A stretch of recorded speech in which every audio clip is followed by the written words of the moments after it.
హిమాలయాలు. ఆ పేరు వినగానే మన శరీరంలో ఒక తెలియని విద్యుత్ ప్రవహిస్తుంది కదూ.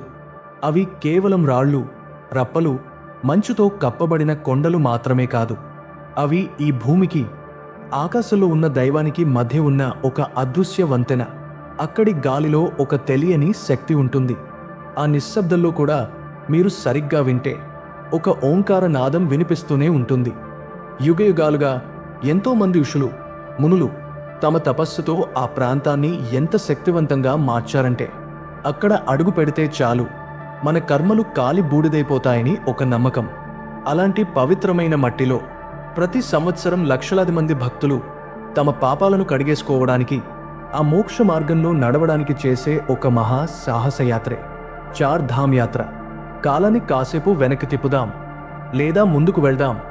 2026 ఈ సంవత్సరం చాలా ప్రత్యేకం.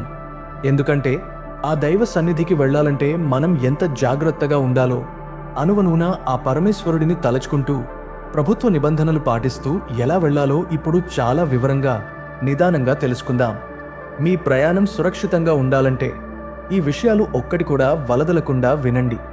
మొట్టమొదట ఆ చల్లటి గాలులు వీచే యమునోత్రి మరియు గంగోత్రి ధామ్ల గురించి మాట్లాడుకుందాం.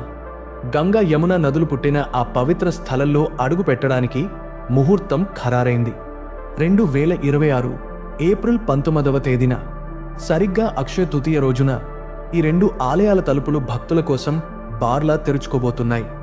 ఆ రోజు అక్కడ ఉండే కోలాహలం, ఆ భక్తి భావం చూడటానికి రెండు కళ్ళు చాలవు. ఇక ఈ యాత్ర నవంబర్ నెల వరకు సాగుతుంది. గంగోత్రి ఆలయం నవంబర్ 10వ తేదీన మూసివేస్తారు. అలాగే యమునోత్రి ఆలయం నవంబర్ 11వ తేదీన మూసివేస్తారు. ఆ తరువాత ఆ మహాశివుడు, ఆ లయకారుడు కొలువై ఉన్న కేదార్నాథ్, ఆ మంచు కొండల మధ్య ఒంటరిగా గంభీరంగా నిలబడ్డ ఆలయాన్ని చూడగానే మనసులో కలిగే భక్తి భావం మాటల్లో చెప్పలేనిది. 2026 ఏప్రిల్ 22వ తేదీన కేదార్నాథ్ ఆలయ ద్వారాలు తెరుచుకుంటాయి. భక్తులు తమ స్వామిని దర్శించుకోవడానికి అనుమతి లభిస్తుంది. ఆ రోజు ఉదయం నుండే అక్కడ మంచులో నిలబడి హర హర మహాదేవ అనే నినాదాలతో ఆ ప్రాంతం దద్దరిల్లిపోతుంది. తిరిగి నవంబర్ 11వ తేదీన, దీపావళి తరువాత వచ్చే భాయ్ దూజ్ రోజున ఆలయం మూసివేస్తారు. ఆ రోజు దేవుడికి నెయ్యి దీపం వెలిగించి తలుపులు మూసివేస్తారు. మళ్లీ 6 నెలల వరకు ఆ దీపం అలాగే వెలుగుతూ ఉంటుందని చెబుతారు. ఎంత ఆశ్చర్యం కదూ. చివరగా భూలోక వైకుంఠం అని పిలువబడే బద్రీనాథ్, ఆ నారాయణుడి సన్నిధి, ఏప్రిల్ 23వ తేదీన బద్రీనాథ్ ఆలయం భక్తుల కోసం సిద్ధంగా ఉంటుంది. ఆ నీలకంఠ పర్వతం వెనకాల సూర్యుడు ఉదయిస్తుంటే ఆ బంగారు కాంతి ఆలయం మీద పడటం చూస్తే జన్మ ధన్యం అయిపోతుంది. ఆ తరువాత నవంబర్ 13వ తేదీన శీతాకాలం కోసం ఆలయాన్ని మూసివేస్తారు. కానీ గుర్తుంచుకోండి, ఇది మామూలు విహారయాత్ర కాదు. మనం ఏదో పిక్నిక్కు వెళ్ళినట్టు వెళ్ళడానికి కుదరదు. ఇది దైవంతో చేసే ప్రయాణం. అందుకే ఇక్కడ నిబంధనలు చాలా కఠినంగా ఉంటాయి. అక్కడికి వెళ్లే ప్రతి ఒక్కరూ తప్పనిసరిగా రిజిస్ట్రేషన్ చేయించుకోవాలి. ఉత్తరాఖండ్ ప్రభుత్వం భక్తుల భద్రత కోసం చాలా పకడ్బందీగా ఏర్పాట్లు చేసింది. రిజిస్ట్రేషన్ లేకుండా అక్కడి చెక్ పోస్టులను దాటడం అసాధ్యం.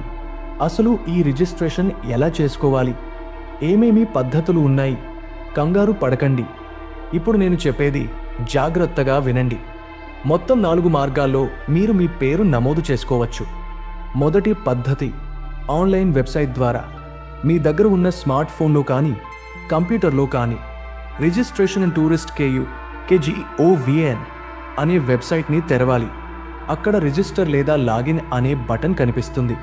అక్కడ మీ పేరు, మీ ఫోన్ నెంబర్ ఇచ్చి మీ యాత్ర వివరాలు, అంటే మీరు ఏ రోజు ఏ ధామ్కి వెళ్తున్నారు, మీతో పాటు ఎంతమంది వస్తున్నారు అనే వివరాలు నమోదు చేయాలి.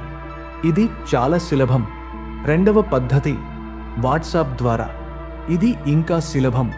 మీ ఫోన్లో 8394833833. మళ్ళీ చెబుతున్నాను, 8394833833. ఈ నెంబర్ని సేవ్ చేసుకోండి.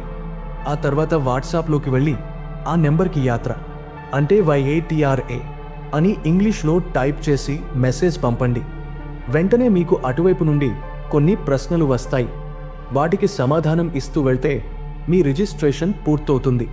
మూడవ పద్ధతి మొబైల్ యాప్. గూగుల్ ప్లే స్టోర్లోకి వెళ్ళి టూరిస్ట్ కేర్ ఉత్తరాఖండ్ అనే యాప్ని డౌన్లోడ్ చేసుకోండి. అందులో కూడా మీరు చాలా సులభంగా రిజిస్ట్రేషన్ చేసుకోవచ్చు. నాలుగవ పద్ధతి, ఒకవేళ మీకు ఆన్లైన్లో చేయడం రాకపోతే లేదా కుదరకపోతే మీరు నేరుగా ఉత్తరాఖండ్ వెళ్ళిన తర్వాత అక్కడ ఉన్న రిజిస్ట్రేషన్ కౌంటర్ల దగ్గర కూడా చేసుకోవచ్చు. రిషికేశ్లోని బస్టాండ్ దగ్గర, రైల్వే స్టేషన్ దగ్గర, అలాగే హరిద్వార్లోని కొన్ని ముఖ్యమైన ప్రదేశాల్లో ఈ కౌంటర్లు ఉంటాయి. కానీ అక్కడ క్యూ లైన్లు చాలా పెద్దగా ఉంటాయి. గంటల తరబడి నిలబడాల్సి వస్తుంది. అందుకే ఇంటి దగ్గరే ఆన్లైన్లో చేసుకోవడం ఉత్తమం. ఈ రిజిస్ట్రేషన్ పూర్తయిన తర్వాత మీకు ఒక క్యూఆర్ కోడ్ ఉన్న స్లిప్ వస్తుంది. దాన్ని ప్రింట్ తీసుకోవాలి లేదా మీ ఫోన్లో భద్రంగా ఉంచుకోవాలి. మీరు గుడిలోకి వెళ్ళేటప్పుడు లేదా దారిలో ఎక్కడైనా పోలీసులు అడిగినప్పుడు ఈ స్లిప్ చూపించడం తప్పనిసరి. దీన్ని మీ యాత్ర పాస్ అని అనుకోవచ్చు. దీనికోసం మీ దగ్గర ఉండాల్సిన ముఖ్యమైన పత్రాలు మీ ఆధార్ కార్డ్ లేదా ఓటర్ ఐడి కార్డ్ మరియు ఇటీవల దిగిన మీ పాస్పోర్ట్ సైజు ఫోటోలు. ఇవి లేకుండా మీ యాత్ర ముందుకు సాగదు. మీ ఐడి కార్డ్ ఒరిజినల్ మరియు జిరాక్స్ కాపీలు కూడా మీ దగ్గర పెట్టుకోండి. అంతేకాదు, హిమాలయాల ఎత్తు, అక్కడి ఆక్సిజన్ స్థాయిలు మనిషి ప్రాణాలతో చెలగాటం ఆడతాయి. సముద్ర మట్టానికి వేల అడుగుల ఎత్తులో ఉంటాం మనం. అక్కడ గాలిలో ఆక్సిజన్ శాతం చాలా తక్కువగా ఉంటుంది. అందుకే మీ ఆరోగ్యం చాలా ముఖ్యం. 50 సంవత్సరాలు దాటినవారు లేదా ఏవైనా ఆరోగ్య సమస్యలు ఉన్నవారు తప్పనిసరిగా మెడికల్ ఫిట్నెస్ సర్టిఫికేట్ సమర్పించాల్సి ఉంటుంది. రక్తపోటు, మధుమేహం, శ్వాసకోశ సమస్యలు ఉన్నవారు డాక్టర్ సలహా లేకుండా ఈ సాహసం చేయకూడదు. ఎందుకంటే పైకి వెళ్లే కొద్ది గాలి పల్చబడిపోతుంది. ఊపిరి తీసుకోవడం కష్టమైపోతుంది. ఒక్కోసారి కళ్ళు తిరిగి పడిపోయే ప్రమాదం కూడా ఉంది. అందుకే యాత్రకు వెళ్లే ముందు రోజు నుండే కొంచెం శారీరక వ్యాయామం చేయడం, నడక అలవాటు చేసుకోవడం చాలా మంచిది. మీ బ్యాగులో ఉండాల్సినవి కేవలం బట్టలు మాత్రమే కాదు, అవి మీ ప్రాణరక్షకాలు. ఉన్ని బట్టలు, గ్లోజులు, టోపీలు, రెయిన్ కోట్లు మరియు అత్యవసర మందులు ఎప్పుడూ మీ దగ్గరే ఉండాలి. అక్కడ వాతావరణం ఎప్పుడు ఎలా మారుతుందో ఆ దేవుడికి తప్ప ఎవరికి తెలియదు. కాసేపు ఎండ కాస్తుంది, మరుక్షణం వాన కురుస్తుంది, అంతలోనే మంచు తుఫాను ముంచెత్తుతుంది. ఒక్కోసారి ఉష్ణోగ్రత 0 డిగ్రీల కంటే తక్కువకు పడిపోతుంది. కాబట్టి థర్మల్ వేర్, మంచి గ్రిప్ ఉన్న బూట్లు వేసుకోవడం చాలా ముఖ్యం. అలాగే కర్పూరం బిళ్ళలు కూడా మీ జేబులో ఉంచుకోండి. ఆక్సిజన్ తక్కువైనప్పుడు కర్పూరం వాసన చూస్తే కొంచెం ఉపశమనం కలుగుతుందని అక్కడి స్థానికులు చెబుతారు.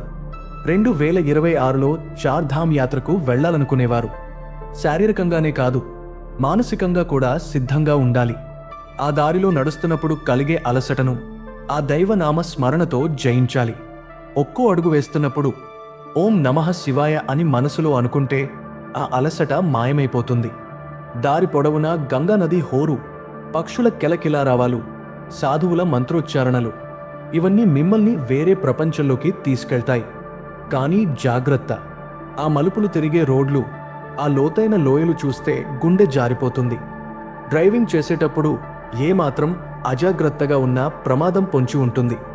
అందుకే రాత్రిపూట ప్రయాణం చేయడం అస్సలు మంచిది కాదు. సూర్యుడు అస్తమించగానే దగ్గరలో ఉన్న సత్రంలోనో హోటల్లోనో విశ్రాంతి తీసుకోవడం ఉత్తమం. ఈ యాత్ర ఒక జీవిత పాఠం. ప్రకృతి ముందు మనం ఎంత చిన్నవారమో గుర్తు చేసే ఒక అనుభవం. ఆ మంచు కొండల్లో దాగి ఉన్న రహస్యాలు, అక్కడి దైవ శక్తులు ఎప్పటికీ అంతు చిక్కనివే. అక్కడికి వెళ్ళొచ్చిన తర్వాత మీలో ఒక కొత్త మార్పు వస్తుంది. జీవితం మీద, మనుషుల మీద ఒక కొత్త దృక్పథం ఏర్పడుతుంది. ఇలాంటి ఎన్నో ఆధ్యాత్మిక మరియు ఆసక్తికరమైన ప్రయాణ విశేషాలు, వాటి వెనుక ఉన్న గగుర్పాటు కలిగించే నిజాలు, ఎవరికీ తెలియని రహస్యాలు తెలుసుకోవాలంటే మనసారా మీ గుండె లోతుల్లో నుండి నా ప్రయాణం డైరీస్ ఛానల్ని సబ్స్క్రైబ్ చేసుకోండి. పక్కనే ఉన్న గంట సింబల్ని గట్టిగా కొట్టండి.